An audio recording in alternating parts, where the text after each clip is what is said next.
Hi everyone, welcome back to In Between Homes podcast. Today I have the pleasure to be interviewed by Madhav, an ex-colleague of mine and also a dear, I can call you friend, I think. Madhav has accepted my first crazy new idea of not being interview people, but being interviewed by people. So the reverse engineering. And yeah, it's just a good excuse to have a conversation with people that I appreciate and yeah, just also an occasion for them to ask questions that maybe they would have not asked. Let's see what they will ask about. But also for you to maybe get more insight about what I do, what is my philosophy about life, my philosophy about business, about finances, about a lot of things. So, Madhav, I guess it's you to have the mic today, and I will follow the flow. Thanks, Lucy. Thanks for I think this great idea of asking your friends and colleagues to interview you. I think everybody has in their lives, at least by the time they reach our age, has lived some very interesting experiences, and we all have some really great stories to tell. And I think it's nice if we get to share those stories with others because we end up learning a lot about ourselves. We start to appreciate a lot about ourselves as well as, our friends and the people we work with. So, um, let's get to it. So the first question is when you started this entrepreneurial journey of teaching, of being like a finance coach, and I'm assuming this was about 4 years ago. Did you ever visualize or imagine yourself arriving at where you are today? So obviously, when you started, you mentioned I think you were in a corporate job and that wasn't working out, and you were questioning yourself. At that point, did you ever visualize today where you are fairly stable, you have regular clients and a growing business? What's your takeaway from that? Yeah, amazing question. So I was an entrepreneur already before, and then with the pandemic, I went back to corporate, where yes, for me it felt really unbalanced and was just not at the right place in the right environment. So without going too much into detail on that, I actually was missing my freedom from that corporate job. I was like, why do I need to ask my boss to take a day off?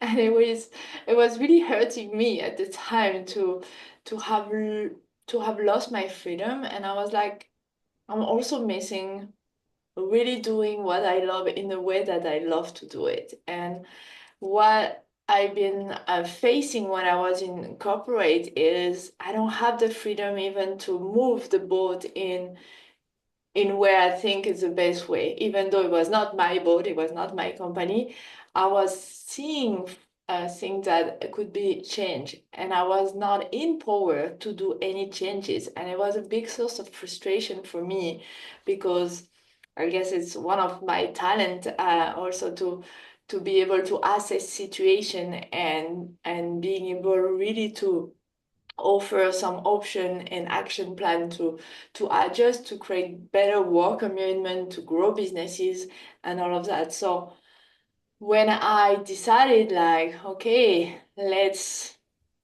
start again a business, I thought I would continue what I was doing before COVID, Hmm. Hmm. which was more traditional financial consulting for businesses, mostly in Indonesia. But something felt really off from there. And as well, I was in a different environment. I was in Australia, where Australia, there are a lot of people doing what I was doing before. So the market was totally different. In Bali, where I was living before and I'm back now, um, doing something around finances, we were three people at the time, three Hmm. foreigners doing finances. So I really had a skill that most of the people here didn't have. But when you put yourself in a different environment where everything I was seeing is like, I don't have an expertise to bring anymore in certain ways, like not at the Hmm. traditional way that I was doing it before. And But let me interrupt you. yeah. Where did that idea come from? Because, like you said before, prior to your coming to Australia, when you were an entrepreneur, you were managing finances for offering financial services to companies, right? Mhm. In Indonesia. Then you come to Australia, you have a corporate job, and during COVID, and then you miss that freedom and independence of doing what you want, and so then you decide you want to take the leap and go back into uh, being an entrepreneur. But where did this idea of specifically helping people, with their personal finances come from? Because you started this program called Date Your Finances. The whole idea is to make finance easy and fun and accessible for entrepreneurs like yourself, right? Yes. So it was one thing I think is when I was serving my client before, I realized that I was doing the job for them, but they were not learning. They were Hmm. not willing to understand the numbers. They were happy that I solved the problem of making the tax reporting and not to have to deal with numbers. So basically, they were pushing away those things where I do strongly believe that knowing, understanding your numbers is what actually gives you as well freedom in your life. And the second thing that happened at kind of the same moment is one of my friends in Australia was struggling financially speaking. Hmm. And she wanted so much to have a baby. She was single, but she was like, I want to become a mom. It was so strong inside of her is I want to become a mom, and what I need for that is money to do the IVF, and it's money to be able to raise a kid, and it's money to be able to live a good life with a kid and being responsible. And it was my friend. Actually still my friend. We used to meet up on sunrise in Bondi in Sydney on morning and just contemplating the beauty of the ocean and the sunrise. And one day I told her like, let me help you. It just came like this. Let's make a deal where she's a good swimmer, and I say, hey, I would love to actually learn better how to swim because I know how to swim, but not with so much confidence. Um, so we make a deal of meeting up every Sunday morning. We will do finances and then we will go swimming. So it was like a trade, and we did that for I think 2 months. And over the 2 months, I just guided her. I understood what was in her mind, and I understood Hmm. where she's coming from to get her out of debt. And I created this magical spreadsheet that I'm using now with everyone, even business owners, where I really simplify the approach, but it's really to give back the control and the power to people, especially to women, because in just 3 months, she knew where her money was going, on what Hmm. type of expenses. She knew how much income she was actually receiving, how much was left at the end of the month, and at first was not really left anything. She has debt. And quickly after, she started saving. She started making different decisions because she was seeing where the money was going. I was not the one telling her, hey, you should stop going out for coffee or Hmm. Yeah. stop doing that or that. I was just bringing her into more awareness and You were clarity. basically putting a mirror up to her so she could see Exactly. herself better. Or maybe Yes, there was already a mirror, but that was a little foggy and you were helping her, exactly. Because what see happens things a with little better. most of the people, and it's avoidance. We don't want to look at it. It's like Yeah. my corporate client before, they just push me the problem and Lucy, we need the tax report to be done. They don't want to understand. They don't want to know what is it about. So by bringing her clarity, she really did a 360 shift in her life. Like within 6 months, I think she has already $10,000 saving. Within a year, she has been able to start the IVF process, and now she has a kid, which I think he's 2 years old now. So she has Wow. been able to make her dream coming true. She had a clear project for her life, and this motivation is what I say to people. You don't need a motivation, you need a project. You need something that you really look forward to, Yeah. because then it's easy to make those little adjustments. You know, she was spending at the time a lot of money on shopping and like more like a shopping therapy things. You go shopping just to avoid other things. And she totally shifted from that because having a kid was more meaningful, more important to her. So it was not me telling her, don't go shopping and don't spend $500 anymore. It was her saying, I'm choosing myself, I'm choosing my dream, and I want to be a mom. So the shopping doesn't make any sense at the end.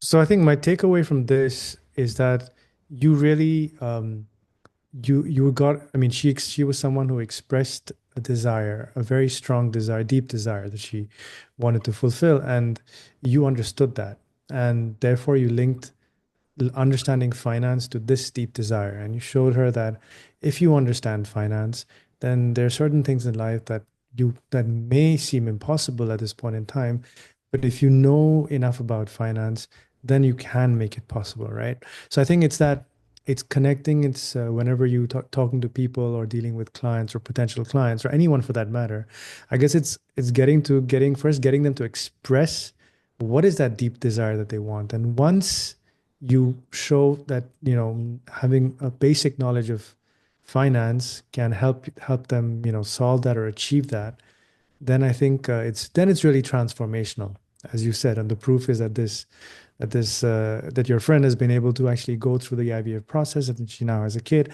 and her life is completely different. And as you're right, maybe she could have easily saved that much money, but unless we think about it, unless we're aware of it, we don't make those changes and make that shift. So I want that kind of brings me to my next question. I mean, when we talk about shifts, when you started as an entrepreneur, you went to a corporate job and you came back in your entrepreneurial journey. And I'm sure that had its fair share of challenges as well. And during the really challenging periods, did you ever feel like, oh, I don't know why I'm doing this again? I want to go back to the stability of a 9 to 5 job, because that's what it is also. I mean, there's an income, there's a guaranteed income coming in every month. So did you ever feel that again during the most difficult periods of entrepreneurship that you faced again? Yeah, so the first time I launched my first business, I didn't feel that. But the new business 3 years ago, 3 or 4 years ago, actually, I don't even remember now. After I left my corporate job, yes, I was in a challenging part where I was in a world where I needed to be known for what I was Hmm. now doing. I was someone that never did any marketing, social media. I was totally out of those things. I had a business for almost 6 years and it didn't even have a website. I didn't Yeah. need to. I had network in Bali. I had good referral people that I was doing a great job for. They still sending me client today. So it's where I tell people maybe you don't need a website. Yeah.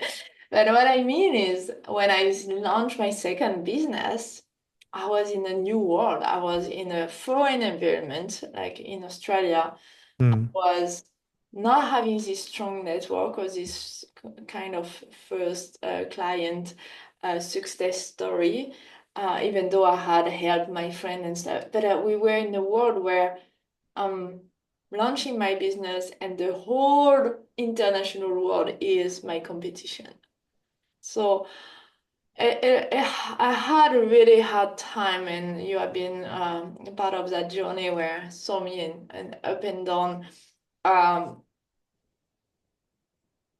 At some stage, I was facing again financial anxiety. So I was Mm-hmm. my bank account really going down, down, down. I still had savings, but just the fact that Australia is also very expensive in terms of living cost, and I was already cutting all my expenses. I was not going out for any dinner, not even spending a coffee outside. I cut all the, unnecessary expenses. So how did you, but I'm sure, I mean, not having money, not paying for coffee and all that, it's very pragmatic, but there's also a huge emotional toll it takes, right? Because you suddenly feel that you're small, you're weak, and I was not, you're not where you were earlier. And I mean, yeah. you made it earlier, you had a business earlier, and for some reason things were not working out right now. So, but you pulled through. I mean, I right, today you have a successful business. So how did you like, what was it that kept you going during those, you know, difficult periods? so I had a kind of wake-up call. I hated myself as a person, Mm, as a woman at that moment. I couldn't really face the mirror. It was kind of tough. It was winter in Australia.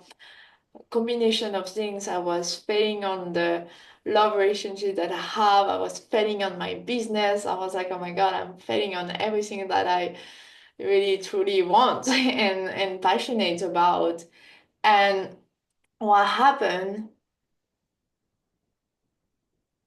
It was this moment I just kind of pray. I asked for help.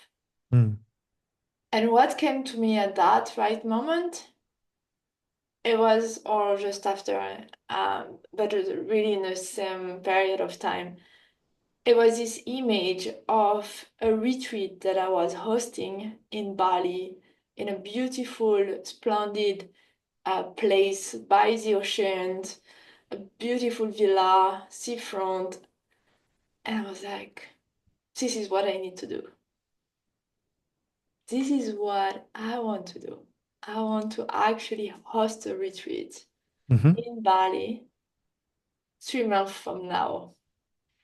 And did you manage to do that? I did it.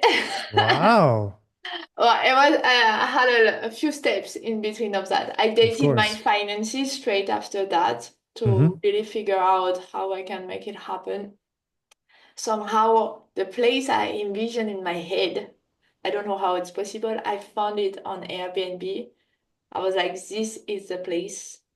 I called the person, and I think a week later I paid a deposit to secure the place. And I was at the point at that right moment, I had zero clients. I had no one. I was in Australia and I was like, Bali's 5 hours away. Potentially, I have clients in Australia or people in Australia that would love to make it happen. And it was when we talk about, desire outcome, it was my Yeah. 3 month focus. I'm giving to myself kind of a last chance and something needs to shift. And So if you could talk to yourself, if you could go back and you know, meet yourself in that situation before you had that thought and you were really despairing, what advice would you give to your younger self, knowing what you know today? Like how do you cope, when you're at that time where when you're feeling really low and you think, oh my God, how far have I maybe fallen? ask for help a bit earlier because I Mm. probably, spent a month or two really going more dark Yeah. and probably month and a half, really more financial insecurity. I was eating dark chocolate on evenings. Had like 6 weeks, probably very tough. Mm. And I was not asking for help. And I remember Mm. I never prayed before, and I was like, please help me." And this came to me. So I would have, yeah, the advice I would give to myself would, yeah, probably do that a bit earlier next time. And it is something I also know now is we are supported. We Hmm. just don't listen, we don't ask for help. But when we see it and we enter the space of pause and meditation, or even if you don't meditate, but just finding silence, and it's Balinese New Year in 3 days now, and the Balinese people observe 24 hours of silence. The whole island is shut down. The airport is shut down. It's the only place in the world where everything shut down for 24 hours, and you must stay home. You're not allowed, even as a foreigner, to get out. You have to observe. You don't have to stay silent as a foreigner. But the Balinese observe silence. They don't cook. They just have a in connection inward, and it's how they kick off the year, the new year. Well, And it's like a diet for your brain, so for your good. spirit, right? Because I'm so some looking people, forward to it. Yeah. yeah, a lot of people need it because it's like sometimes when we want to do a cleanse, we don't eat or we just drink water for one day and maybe eat some fruit. So it's I guess it's similar. It's like a cleanse for your spirit because today we're just bombarded with so much content, so much information, and we're confused and we can't think straight. So I think that's a very good practice. I think we're almost coming to the end. So I want to ask you my favorite question here. What do you love about finance and numbers? Because I'm someone who didn't like math because once again, I couldn't relate to it. And numbers still scare me to a large extent. But what is it that you love about finance and numbers?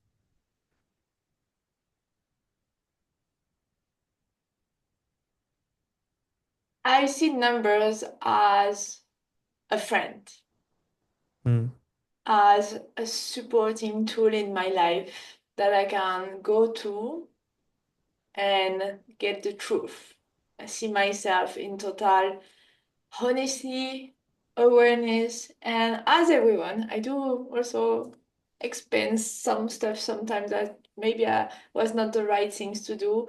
I do mistake. I also do, I'm a human being, hmm but by having this method, this date every month with my finances, help me to stay grounded in a way. It's like connected to the reality of life, because I'm in a way spiritual, and I believe, in the dream, and making it a dream, and kind of manifestation, if you want to use those terms. hmm But then we have a reality here down to earth.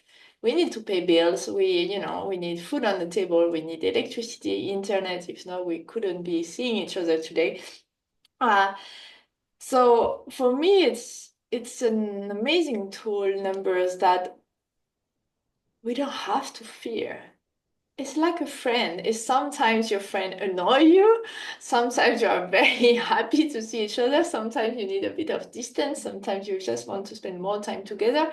So it's really like, this emotional lift of life, that it's a relationship to maintain. It's a relationship to have, because for me, having this, the way that I run my life and my business today is I don't make decisions based on financials anymore. I was before. hmm I know my situation. I know where I want to go. But if you ask me, hey, Lucy, do you want to, I don't know, go to India next month? Let's do I don't know, a retreat over there. My first thing was like, would I love this? So before even to look at numbers, before to look if I have enough financials to make it happen. Mm. And if it's a yes, after I will prepare a budget. After I will, okay, Madam, if we were to host an amazing retreat at the Taj Mahal, my dream, how much would this cost? Okay, Mm. let's have a look, let's plan, let's budget. And then we look at numbers, and it's like, okay, so maybe we need to find a source of how to finance this. Or maybe we put a little bit of our saving into that and we make it happen. So it's where I want the whole world to be today. Is if I ask my friend or my family, hey, do you want to come to see me in Bali? I want to know if it's a yes first. And then Yeah. after, let's sort out the financial part. Because if you answer to the question based on finances first, most of the time it's going to be a no. it's gonna be a no.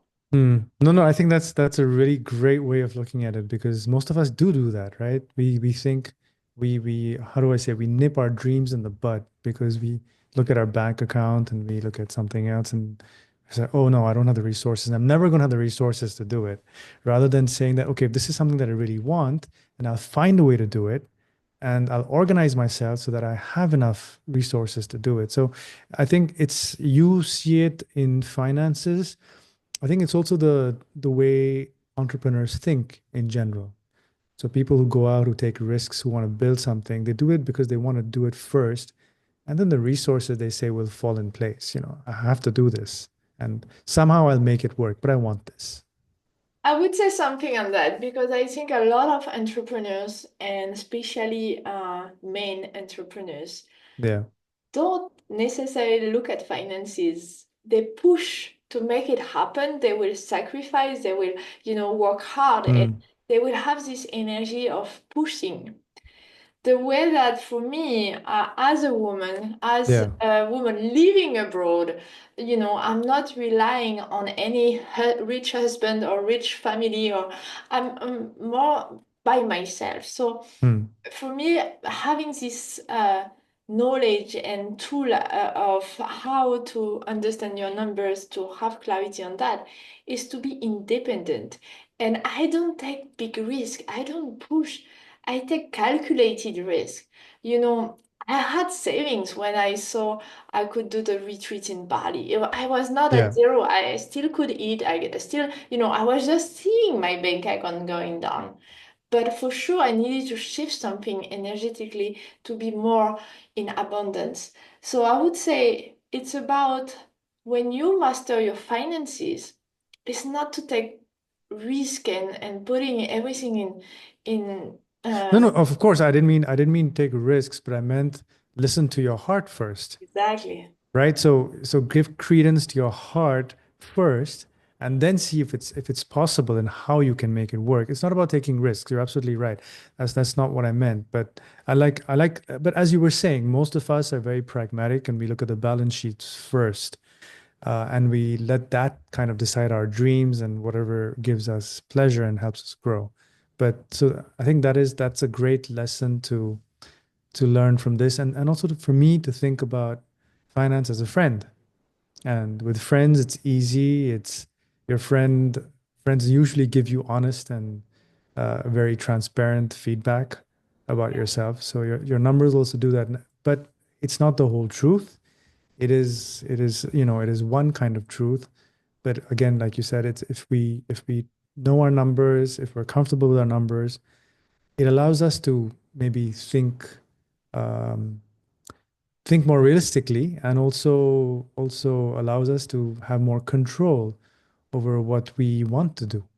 Exactly. Because Yeah, we can control our finances and we cannot control what is outside of our world. So it's good also putting the energy of our one of our need, is to be in control, to feel safe and secure. So sure. let's let's put this energy towards what we actually can control instead of most of the time, and me first as well, and in some different circumstances. Before I put my control in things that actually I cannot control. So we are claiming back our own power as individuals, Hmm. Hmm. and you can imagine yourself really as a bamboo tree.